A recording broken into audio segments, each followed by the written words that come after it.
June is Missions Month here at Liberty Baptist Church, and it is an exciting time of the year. I always look forward to the month of June because we have our annual missions conference, and it's your opportunity to get involved in what we call Faith Promise Missions. Now, I realize that in the last 2 years, we've had so many people join this church that you may not be familiar with what Faith Promise is. So we have put together this video for the members of Liberty Baptist Church so you can know what Faith Promise is all about and you can get involved in Faith Promise giving.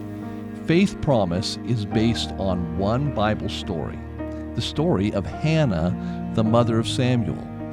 Hannah was married to a man named Elkanah. He had 2 wives. His second wife's name was Peninnah, and Peninnah had children, but Hannah had none. Hannah wanted a child, but God did not give her one. She decided to go to the temple and beg God for a child. She told him she wanted a child so she could give the child back to God.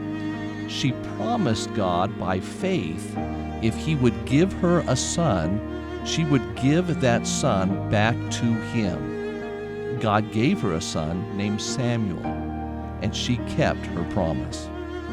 We call that Faith Promise Giving. Over the past 30 years, every year at this time, we have asked members of Liberty Baptist Church to take a Faith Promise card and ask God to put an amount on their mind that God would have them give to missions to reach the world for Christ. As a member of Liberty Baptist Church, I want to ask you to get in on this tradition. Don't ask God what you can afford. Ask God how much you want me to give to missions on a week-by-week basis. Then, by faith, tell him that if he gives you that amount each week, you'll give it to the mission program of Liberty Baptist Church. I started doing this when I was a teenager, and Anna and I have continued to give to missions every year of our lives together.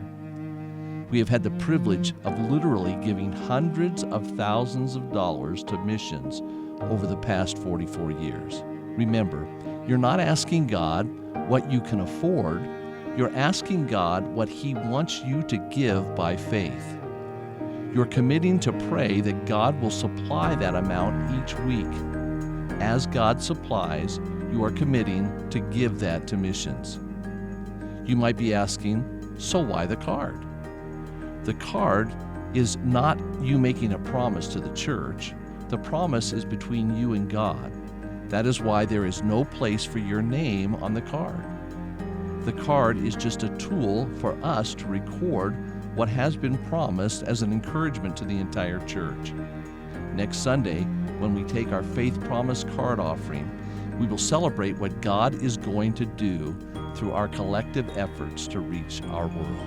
So, whatever happened to Hannah? Well, God gave her a boy. She named him Samuel, just like God said. He became one of the greatest prophets in the Bible and was used by God to anoint the first 2 kings of Israel. The question is, how will God use your faith promise giving? You'll never know unless you get involved. Get that faith promise card, start praying about it over the next couple of weeks, and ask God what he wants to do through you in giving to Faith Promise. God bless you.